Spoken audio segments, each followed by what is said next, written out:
নমস্কার। সময় সমীক্ষা ইউটিউব চ্যানেলের গতকাল পথ চলা শুরু হয়েছে। আজকে তার দ্বিতীয় এপিসোড। সারাদিন প্রচণ্ড কর্মব্যস্ততা কাটানোর পরে অবসর মুহূর্তে কিছু আপনাদের সাথে কমিউনিকেট করতে চাই।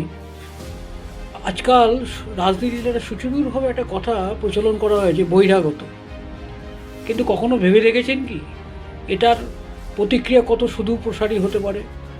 উত্তরপ্রদেশ, বিহার, পাঞ্জাব, বিশেষ করে উত্তর ভারত থেকে, দক্ষিণ ভারত থেকেও কম বেশি কিছু মানুষ আমাদের এখানে এসেছিলেন বিভিন্ন ব্যবসায়িক কারণে। পাটের দালাল, ট্রান্সপোর্ট ব্যবসায়ী, মেহনতি কাজকর্ম। তারা 3-4 পুরুষ এখানে কাটানোর পরে স্থানীয় বাঙালিদের বিবাহ শাদী বন্ধনে আবদ্ধ হওয়ার পরে তারা প্রায় বাঙালি হয়ে গেছে। তারা এখন মোটেই বহিরাগত নন। তারা আমাদের কলকাতা জনজীবনে এবং সাংস্কৃতিক পরিমণ্ডলে তাদের নিজেদের খাপ খাইয়ে নিয়েছেন। তাদের চলন বলন, চলা বলা সমস্ত কিছু স্থানীয় বাঙালিদের সাথেই হয়। তাদের উত্তরপ্রদেশ বা উত্তর ভারতের সাথে সম্পর্ক খুব কম। একটা জিনিস ভাবুন, সে 46-এ যে ভয়াবহ দিনগুলোতে যখন দাঙ্গা সারা কলকাতার মানুষকে ধ্বংস করতে উদ্যত হয়েছে, ব্রাহ্ম বিদ্যালয়ের মতো একটা বিদ্যালয়ের 3 তলার উপরে রেলিংয়ের সাথে মেয়েদের উনি আমলে গোপাল পাটার আবির্ভাব হয়েছিল বউবাজার মলম গার্ডেনে। তিনি তার বিপ্লবী চেতনার মাধ্যমে বুঝতে পেরেছিলেন এই বিধ্বংসী কার্যকলাপ যদি না আটকানো যায়, ওই দাঙ্গা প্রতিরোধে না নামতেন রাস্তায়, আজকে কলকাতার বহু অংশ বাঙালি শূন্য দেখতে পেতেন। বাংলার B5 নেতৃত্বের অন্যতম মাথা নির্মলচন্দ্র চন্দ্র, তিনি পর্যন্ত তার বউবাজারের বাড়ি ছেড়ে পালিয়ে গেছিলেন। প্রতাপচন্দ্র চন্দ্র বাড়ি ছেড়ে পালিয়ে গেছিলেন।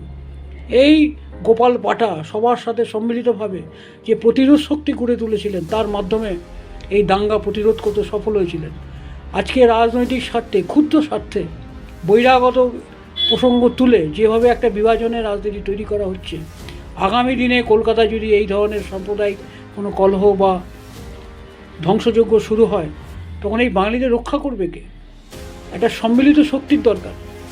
সেটা নিয়ে কখনো ভেবে দেখেছেন?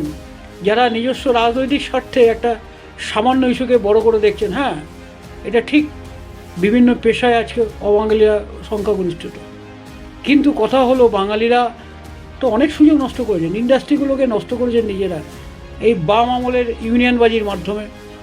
আজও পাড়ায় একটা কোনো বিশেষত বাঙালি পাড়ায় কোনো একটা কারখানা তৈরি হলে তাকে সারা বছরে কতগুলো পুজোর চাঁদা দিতে হয় বলুন তো? এটা কি সারা ভারতে আর কোথাও আছে? কটা কালী পুজো হয়, কটা দুর্গা পুজো হয়, তারপরে আছে ফাংশন, বিভিন্ন রকম অনুষ্ঠান, রাজনৈতিক কর্মকাণ্ড।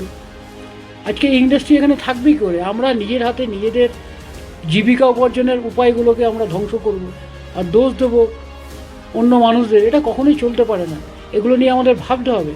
এই প্রসঙ্গে আরও কিছু বলার ছিল, রাত্রি অনেক হয়েছে, তাই এইটুকু বলে আমি আজকে শেষ করছি। ধন্যবাদ।